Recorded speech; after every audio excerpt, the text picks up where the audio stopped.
एक है classification of anaemia. ये टॉपिक या ये लेक्चर जो है ये सिक्स्थ सेमेस्टर एमएलटी के लिए स्पेसिफिकली है और बाकी जितने स्टूडेंट्स हैं वो इसे भरपूर फ़ायदा उठा सकते हैं। क्लासिफिकेशन ऑफ एनीमिया को पढ़ने के लिए हमें कुछ चीज़ें जो है वो बहुत ज़रूरी है समझने के लिए, और उसमें से एक ये है कि आपको ये जानना बड़ा ज़रूरी है कि what is anaemia. So anaemia can be defined in different ways, और it is not easy to give an exact definition of anaemia, लेकिन जो डेफिनेशन डब्ल्यू एच ओ ने बताई है हमारा फोकस उसी पे रहेगा। पहले ट्रेडिशनली इसको कुछ बुक्स ने या कुछ लोगों ने इसको डिफ़ाइन किया हुआ है, जैसे कि कुछ लोग कहते हैं कि traditionally anaemia has been defined as clinically condition associated with either a decrease in the number of total red blood cells, or a decrease in the concentration of hemoglobin, or decrease in the hematocrit as compared with normal person। तो ये different definitions जो है वो वक्त के साथ साथ आते रहते हैं, और फिजियोलॉजी के बेस पे तो ये अपनी हद तक जो है वो ठीक है।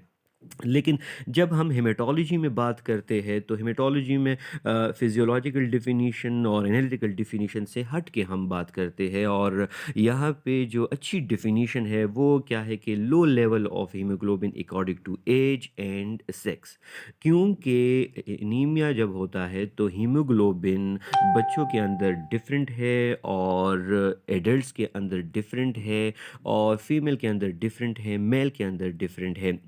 तो डब्ल्यूएचओ ने इसको डिफ़ाइन किया, और डब्ल्यूएचओ के मुताबिक जो है वो डेफिनेशन क्या है कि anaemia is defined as haemoglobin level less than 12 gram per decilitre in women and less than 13 gram per decilitre in main. कि अगर मर्दों के दरमियान ये हीमोग्लोबिन लेवल 13 से कम हो जाए तो उस वक्त हम कह सकते हैं कि ये एनीमिया है, और फीमेल के अंदर अगर हीमोग्लोबिन लेवल जो है वो 12 से फॉल हो जाए तो हम कहेंगे कि ये जो है एनीमिया हुआ है इस खातून को। इसी तरह जो कट ऑफ क्राइटेरिया था 1994 में डब्ल्यूएचओ ने इसको पेश किया, और वो भी यही क्राइटेरिया है जो डेफिनेशन मैंने बताई है कि less than 12 in female and less than 13 in male. Okay, अब एनीमिया का हमें पता कैसे चलेगा? क्या हम क्लिनिकली सिम्पटम्स के ऊपर जाएँगे और हम कहेंगे कि इस बंदे को या इस फीमेल को जो है वो एनीमिया है, या हमने कुछ क्राइटेरिया है जो बता चुके हैं हमें डब्ल्यूएचओ, तो उसके लिए हमने सीबीसी पैरामीटर्स को देखना होता है। अब सीबीसी क्या चीज़ है? कंप्लीट ब्लड काउंट है, या कंप्लीट जो सीबीसी हम करते हैं मशीनों से, डिफरेंट मशीन्स यूज़ होते हैं उसके लिए। तो उसमें से कुछ पैरामीटर्स होते हैं, और ये पैरामीटर्स जो है इंक्लूड करते हैं, जैसे रेड ब्लड सेल काउंट है, हीमोग्लोबिन है, हेमाटोक्रिट है। हेमाटोक्रिट को हम पीसीवी यानी पैक्ड सेल वॉल्यूम भी कहते हैं। इसी तरह मीन कार्पस्कुलर वॉल्यूम जो कि रेड सेल इंडेक्स है, मीन सेल हीमोग्लोबिन कॉन्सेंट्रेशन, और रेड सेल डिस्ट्रीब्यूशन वेट। ये डिफरेंट पैरामीटर्स हैं जो कि एक सीबीसी मशीन हमें एक ही वक्त में बता दे देती है। पिछले ज़माने में यानी ओल्ड एजेस के अंदर, ओल्ड दौर के अंदर जो है ये क्या होता था कि यही चीज़ें हम मैनुअली जो है वो करते थे, लेकिन अब अल्हम्दुलिल्लाह मशीन्स आ चुके हैं और हमें एक ही साथ जो है वो सीबीसी पैरामीटर जो है वो सब के सब मिल जाते हैं। इसमें अब कुछ चीज़ें बड़ी इम्पॉर्टेंट है, जैसे कि हीमोग्लोबिन है, ये हमारे पास जो है वो एनीमिया का हमें बताएगा। एनीमिया कितने टाइप्स का होता है उसके लिए रेड सेल इंडिसेस बड़े इम्पोर्टेंस के हामिल है। इसके अंदर जो है वो एनाइसोसाइटोसिस या पेक्युलोसाइटोसिस मौजूद है या नहीं है, तो आरडीडब्ल्यू हमें बताएगा। रेड ब्लड सेल काउंट जो है वो भी हमें बताएगा कि हीमोग्लोबिन लेवल कम है, ज़्यादा है, किस तरह है। ये आगे हम बताते जाएंगे, with the passage of time आप लोगों को ये दिक्कत नहीं रहेगी। ये बात एक है कि कुछ लोग या कुछ ऐसे एजुकेटेड पर्सन जो है वो बोलते हैं कि अगर रेड ब्लड सेल काउंट कम हो जाए तो एनीमिया हो जाता है, लेकिन हेमेटोलॉजी के स्टूडेंट हो के मैं आपको ये बताना चाहता हूँ कि कुछ कॉन्फ्लिक्ट्स है कि वहाँ पे आरबीसी काउंट ज़्यादा हो जाता है लेकिन हीमोग्लोबिन फिर भी कम रहता है। तो इसीलिए हमने जो डेफिनेशन डब्ल्यूएचओ के मुताबिक पढ़ी वही डेफिनेशन हमने सामने रखनी है कि low level of haemoglobin according to age and sex. Now, what is red blood cells? These are blood cells produced in the bone marrow from our pluripotent hematopoietic stem cells by the process of division. ये red blood sales कैसे पैदा होते हैं इसको बड़ी detail के साथ last video में भी हमने पढ़ा है और पिछले सेमेस्टर्स के अंदर आपने बड़ी डिटेल के साथ इसको पढ़ा हुआ है, लेकिन जो हेमेटोपोइसिस या एरिथ्रोपोइसिस की जो प्रॉपर डिफिनीशन थी, जिसमें से तीन चीज़ें बड़ी इंपॉर्टेंट थी कि एक सेल डिवीजन होता है, दूसरा इसके दरमियान डिफ्रेंशिएशन होती है एंड इसकी मेच्योरेशन होती है और फिर उसके बाद ये बोन मैरो से रिलीज़ होके अपने ब्लड स्ट्रीम के अंदर जो है वो आ जाता है। तो ये एक रेड सेल्स है और इसकी मैच्योरिटी तकरीबन 7 दिन के अंदर हो जाती है और फिर रेटिकुलोसाइट से ये बन जाता है पूरा का पूरा मैच्योर आरबीसी। आरबीसी के साथ मैच्योर तो नहीं बोलना चाहिए क्योंकि आरबीसी खुद ही बता रहा है कि I am a mature cell. ये आप देख रहे हैं कि एक मॉर्फोलॉजी है रेड ब्लड सेल्स की, ये आप लोगों को नज़र आ रहा है। सेंट्रल पेलर एरिया मौजूद है इसके अंदर, हीमोग्लोबिनाइज्ड सेल है, बड़ा टिपिकल सेल नज़र आ रहा है ये। एच बी इसकी कंप्लीट है और एच बी को अगर या रेड ब्लड सेल्स को अगर हम कंपेयर करेंगे तो ये जो लिम्फोसाइट बीच में पड़ा हुआ है इसके न्यूक्लियस के साथ हम इसको कंपेयर करेंगे, एक जनरल फार्मूला है ये। और ये तकरीबन एक नॉर्मल रेड ब्लड सेल है। ओके, अब बात करते हैं रेड सेल एंडिसिस के ऊपर। तो रेड सेल एंडिसिस क्या चीज़ है? तीन रेड सेल एंडिसिस जो है वो बड़ी बेसिक इम्पोर्टेंस के हामिल है और ये इंडेक्सेस हमें बताते हैं कि रेड ब्लड सेल्स अपनी साइज से बड़ा है या रेड ब्लड सेल्स अपने साइज से छोटा है या उसी दरमियान है, उसके अंदर कॉन्सेंट्रेशन ऑफ हीमोग्लोबिन कैसी है।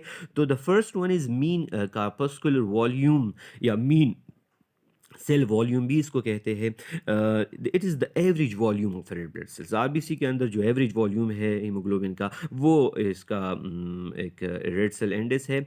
और एमसीवी को अगर हम फार्मूला के तहत इसको कैलकुलेट कर ले तो हीमोटोक्रेट डिवाइड करेंगे आरबीसी को और उसको मल्टीप्लाई करेंगे 10 से, तो इसकी जो रिजल्ट है वो फेमटोलीटर में आएगी और नॉर्मल वैल्यू जो है वो एमसीवी की होती है 76 से 96 फेमटोलीटर।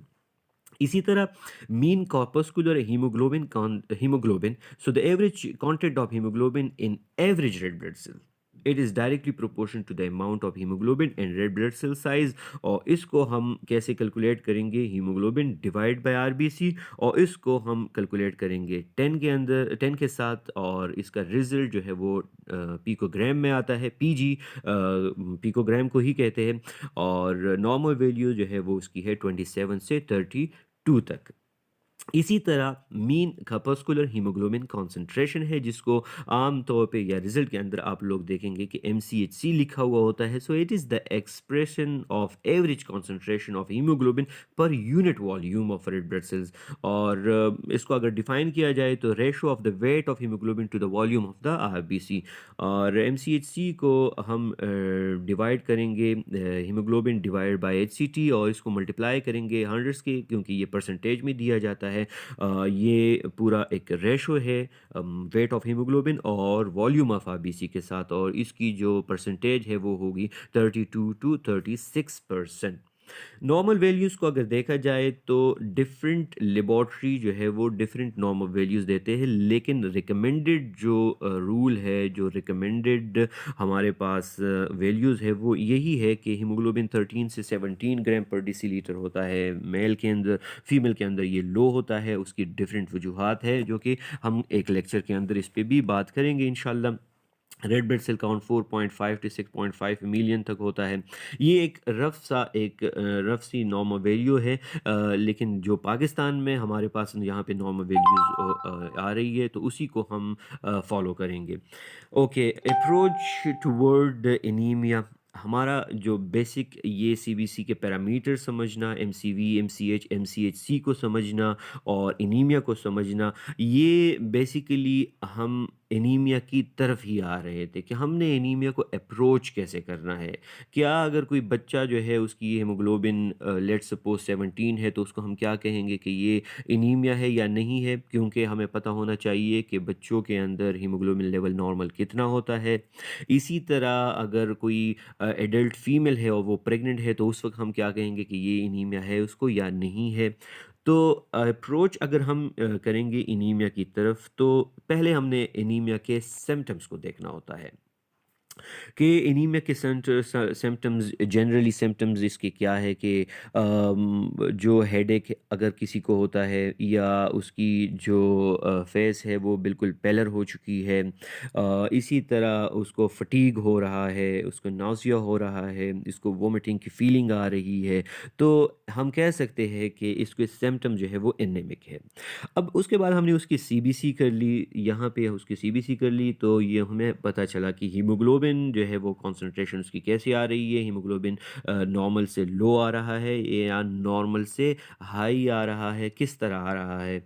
अगर यहाँ पे लेट्स सपोज़ हीमोग्लोबिन नॉर्मल से लो आ रही है, तो हम फिर उसके एंडिसिस की तरफ जाएँगे कि एंडिसिस इसके कैसे है। अब यहाँ पे मेन पॉइंट है कि अगर एंडिसिस इसकी एमसीवी यानी लेस देन 80 है, यानी अगर उसकी एंडिसिस कम आ रहे हैं और एमसीएचसी जो है वो कम आ रही है, तो फिर हम कह सकते हैं कि ये आयरन डिफिशिएंसी की तरफ जा रहा है, यानी सेल जो है वो माइक्रोसिटिक है।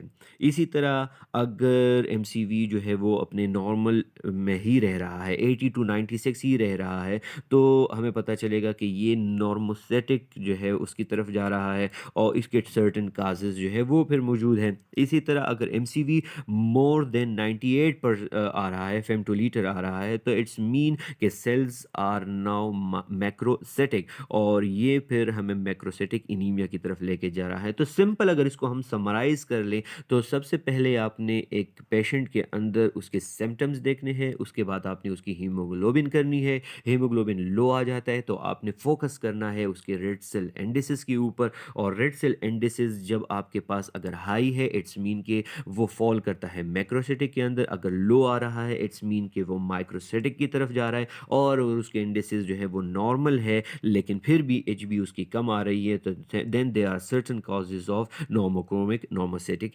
Anaemia. Okay, classification of anaemia.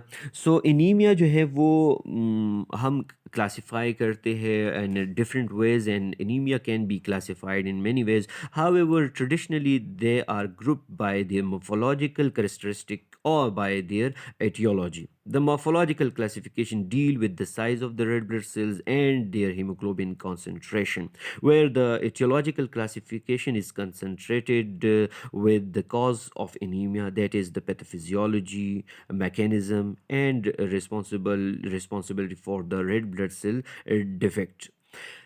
Morphological classification basically उसके अपीयरेंस और माइक्रोस्कोपिक अपीयरेंस स्पेशली उस पे देखी जाती है कि आपने रेड ब्लड सेल आपने सीबीसी रिपोर्ट कर ली और सीबीसी के बाद आपको हीमोग्लोबिन उसका कम आ रहा है, एमसीवी उसकी कम आ रही है, then you will go for a slide. आपने स्लाइड बना ली, पेरिफेरल स्मेयर उसका बना लिया, माइक्रोस्कोप पे आपने रख के उसको देख लिया कि वेदर माइक्रोस्कोप के स्लाइड जो है वो सेल्स जो है वो बड़े आ रहे हैं, छोटे आ रहे हैं या कैसे आ रहे हैं। सो वो जो है वो मॉर्फोलॉजिकल क्लासिफिकेशन पे आएगी। लेकिन अगर पैथोलॉजिकल क्लासिफिकेशन पे आप जाएंगे तो आपकी जो है वो बेस करता है ये बायोकेमिकल और फिजियोलॉजिकल एबनॉर्मेलिटी पे कि कोई बायोकेमिकल चेंजेस इसके अंदर आ रहे हैं। लेट्स सपोज आयरन की कमी हो रही है, फोलेट की कमी हो रही है। इसी तरह एटियोलॉजिकल क्लासिफिकेशन जो है वो उस वजह पे जा रहे हैं कि स्पेसिफिक जो है वो कॉज क्या था। तो एटियोलॉजी और पैथोलॉजिकल क्लासिफिकेशन दोनों जो है वो अल्टीमेटली आएंगे मॉर्फोलॉजिकल क्लासिफिकेशन के अंदर आएंगे, क्योंकि आपने जो सीबीसी रिपोर्ट की थी तो आपने सबसे पहले जो है उसकी मॉर्फोलॉजी देखी थी, उसके बाद आप उसके कॉजेज़ की तरफ जाएंगे या एटियोलॉजी की तरफ जाएंगे। बेसिकली लेबॉर्ट्री पर्सनस जो है वो मॉर्फोलॉजिकल क्लासिफिकेशन की तरफ जाते हैं, क्योंकि लेबॉर्ट्री टेक्नोलॉजिस्ट या लैब स्पेशलिस्ट या जितने पैथोलॉजिस्ट हैं वो मॉर्फोलॉजिकल क्लासिफिकेशन करेंगे, रिपोर्ट लिखेंगे, रिपोर्ट पे बता के वो फिर डॉक्टर के पास भेजेंगे और वहाँ डॉक्टर के पास जब ये चली जाएगी रिपोर्ट, तो फिर वो डिसाइड करेंगे कि ये कौन से कैटेगरी के अंदर जो है वो फ़ॉल हो रहा है और उसके मुताबिक उसको ट्रीटमेंट देते जाएँगे। So let classify the anemia on based of morphology. So morphological anemia can be classified into three different types. The first one is normochromic normocytic anemia. The second one is microcytic hypochromic